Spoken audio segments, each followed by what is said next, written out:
Friends, स्वागत है हमारे YouTube चैनल में आपका। आईटीबीपी कांस्टेबल ट्रेड्समैन 2017 जो है उसको तो देख के हमें भी कई बार जो है हम भी उस भर्ती प्रक्रिया को देख के हताश हो जाते हैं कि क्या ऐसा हो सकता है कि 2017 से अभी तक भर्ती प्रक्रिया चल ही रही है और चल रही है, अब भी क्या हुआ, परिणाम क्यों नहीं निकला।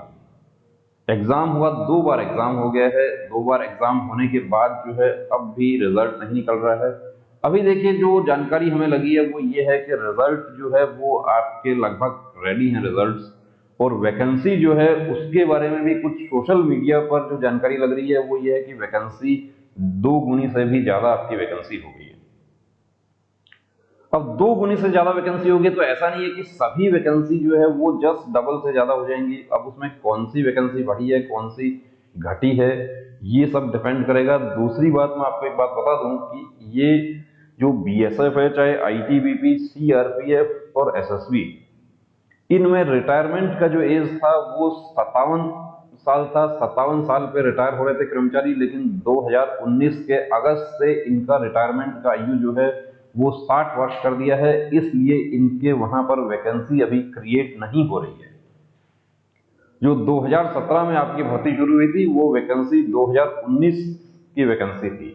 2019 में जो वैकेंसी निकलती वो 2021 की वैकेंसी होती। एसएससी जीडी में भी यही होता है।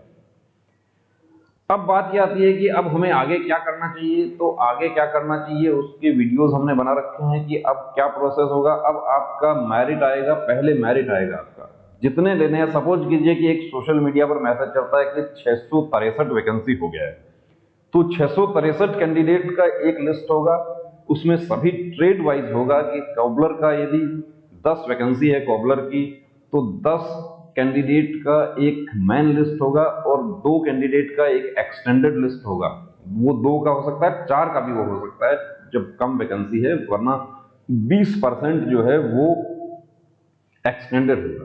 अब आप यदि मेन लिस्ट में आप आते हैं, 100% आपका सिलेक्शन हो जाएगा मेडिकल फिट होते ही।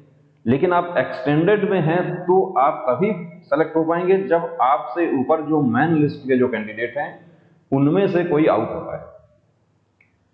तो यहां पर देखिए, आपको एक बात बता देना चाहेंगे कि मेडिकल जो है वो भी आपका उतना इंपॉर्टेंट है जितना आपने पढ़ाई किया, तैयारी किया। अब कुछ हमारे साथी ऐसे हैं जो कहते हैं मैं ओवर एज होने जा रहा हूं। अभी देखिए कमेंट जो है एक आ रहा है कि मुझे कॉबलर में, ये कहते हैं कि मुझे कॉबलर में 26 मार्क्स है रिटर्न में। अब 26 मार्क्स आप रिटर्न में देख सकते हैं कि 26 मार्क्स रिटर्न में है, तो इसका मतलब वो नंबर कितना बनेगा कि 50 नंबर जो है 50 का बनता है 60, तो 26 का कितना बनेगा आप खुद देख सकते हैं कि 26 का कितना बनेगा। और ट्रेड में भी बहुत ज्यादा कोई 35 नंबर नहीं है, ट्रेड में भी 21.6 नंबर है। तो यहां पर यदि हम इनको ये बात कह दें कि आपका चांस नहीं है, तो ये बहुत गुस्सा हो जाते हैं आप लोगों की, ये बहुत खराब आदत है। हम ये कहते हैं आपको कि चांस नहीं है, क्योंकि इनसे ज्यादा 10 कैंडिडेट की हमारे पास में कमेंट्स आ चुके हैं ऑलरेडी। अब वो सही बोल रहे हैं या गलत बोल रहे हैं ये हमें नहीं पता, लेकिन हम तो सही मानेंगे। कोई कैंडिडेट ये कहता है कि मुझे 49 मिल रहा है और मुझे ट्रेड में मेरे को 30 मार्क्स है, तो हम तो उसका ही सही मानेंगे। दूसरे लोग उसका विरोध करते हैं कि 49 नहीं हो सकता। हो सकता है, क्यों नहीं हो सकता, कि ट्रेड में 35 नहीं हो सकते, बिल्कुल हो सकते हैं। ट्रेड में 35 नहीं, ट्रेड में 38, 39, ट्रेड में 40 भी हो सकता है, आपको बता देता हूं। क्योंकि जो ट्रेड टेस्ट है वो है ही इसीलिए कि मैक्सिमम जो कैंडिडेट हैं उनको तो 16.5 मिला है ट्रेड टेस्ट में, और कुछ हमारे साथी ऐसे भी हैं जिनको 35, 36 भी मिला है। वो क्यों मिला है, कैसे मिला है, उसको यहां डिस्कस करने की जरूरत नहीं है।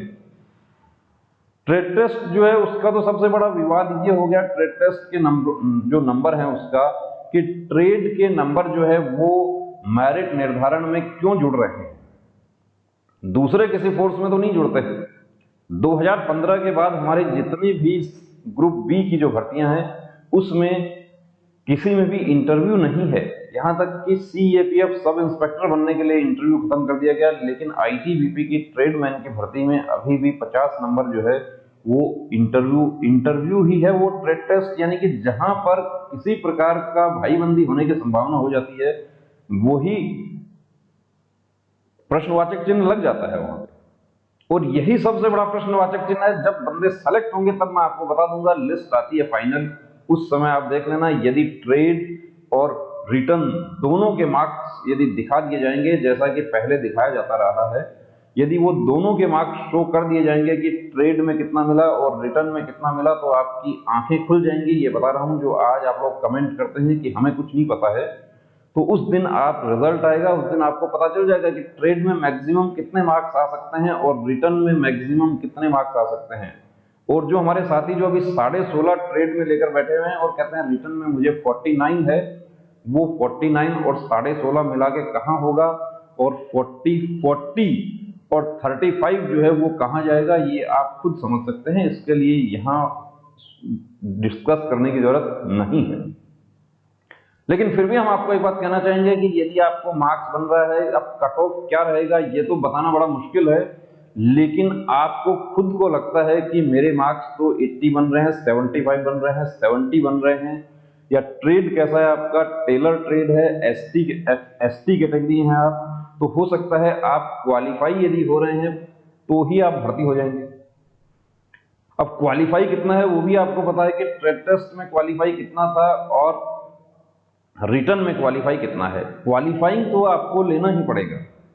ट्रेड टेस्ट में आपको 40 में से 40 है, लेकिन रिटर्न में यदि आपने क्वालिफाइंग मार्क्स नहीं लिया, यानी क्वालिफाइंग का मतलब है कि 35% जर्नल और एक्स सर्विसमैन के लिए है, यानी 50 में से आपको लेना है 35%, 17.5 लेना है।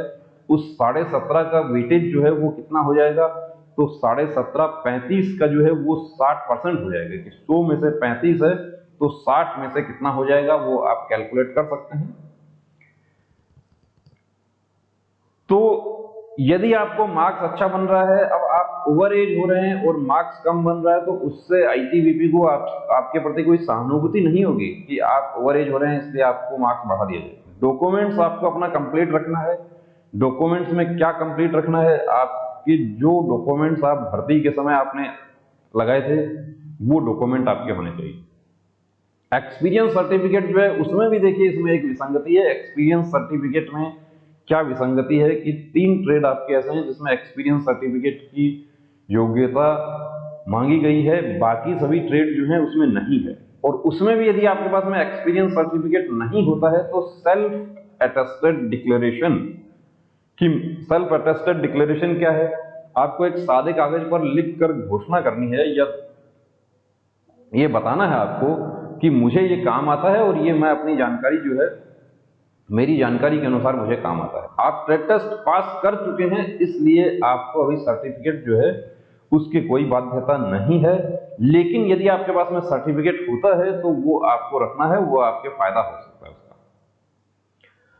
अब रिजल्ट कब आएगा, फिर भी कब तक आएगा, कब आएगा, रिजल्ट आज भी आ सकता है ये बता देते हैं आपको, और रिजल्ट नहीं आए तो 1 महीना भी नहीं आए। रिजल्ट नहीं आए उसकी भी वजह बता देता हूं कि कुछ आपके जो साथी हैं उन्होंने रिप्रेजेंट कर दिया कि मुझे रिटर्न में तो मुझे 48 सही है और मेरे को ट्रेड में तो मेरे को जान के 16.5 ही दिए हैं, तो ट्रेड का नंबर तो नहीं होना चाहिए, सिर्फ रिटर्न के आधार पर मेरिट बननी चाहिए। ये हमने नहीं कहा। ये जब हम बात करते हैं तो कुछ हमारे साथी जो ऐसे हैं बड़ा गुस्सा हो जाते हैं हमारे ऊपर, बड़े भद्दे कमेंट करना शुरू कर देते हैं कि आप भड़का देते हो इसलिए ये बच्चे आरटीए लगाते हैं। हमें भड़काने की जरूरत नहीं है, सब लोग अपने अधिकार जानते हैं। जो मेहनत करके 48 ले रहा है तो उसको ये भी पता है कि मैं तो सारा काम अच्छा किया था, मुझे 16.5 ही कैसे मिला। तो वो रिप्रेजेंटेशन का जब तक सॉल्यूशन नहीं होता है तब तक हो सकता है आपका रिजल्ट जो है वो रुक जाए। रिप्रेजेंटेशन जो है वो आपको पता है कि आईटीबीपी ड्राइवर में क्या हुआ। आईटीबीपी ड्राइवर में भर्ती में जो ड्राइविंग लाइसेंस का जो पॉइंट था, कैंडिडेट्स को ड्राइविंग लाइसेंस में आउट कर दिया। उन्होंने रिट याचिका दाखिल की थी माननीय दिल्ली उच्च न्यायालय के आदेश पर। उनमें से 5 कैंडिडेट ऐसे हैं कि उनका 17 अप्रैल को ड्राइविंग टेस्ट हुआ है दोबारा, और जैसा हमें जानकारी लगी है कि उसमें से कुछ कैंडिडेट पास भी हो गए, यानी ड्राइविंग टेस्ट क्वालिफाई कर लिया है उन्होंने। अब भर्ती की प्रक्रिया में वो शामिल हो गए। यदि वो चुपचाप घर में बैठ जाते तो कुछ नहीं होना था, लेकिन उन्होंने फाइट किया तो उनका सॉल्यूशन हो गया। कुछ हमारे साथी इंतजार कर रहे थे, उन्होंने भी रिप्रेजेंटेशन दिया है, दरख्वास्त दिया उन्होंने, तो यदि लिखित कंप्लेंट होता है तो देखिए उस पर कोई ना कोई कार्रवाई जरूर होगी। तो अब क्या होगा, कैसे होगा, उसका देखिए जैसे ही कोई अपडेट हमें मिलता है हम आपको जरूर बताएंगे। तब तक आप इंतजार कीजिए, और आपकी यदि एज बची हुई है तो आप अपनी तैयारी जारी रखें। सिर्फ इसके आईटीबीपी के ट्रेड्समैन के भरोसे पर नहीं बैठा रहें, और आप ओवर एज हो गए हैं तो दूसरा जो सिविल जॉब है उसकी अपनी तैयारी रखें, क्योंकि 4 साल अभी हो गया है, तो अब और कितना समय लग जाए इसके बारे में कुछ भी कहना मुश्किल है। जय हिंद।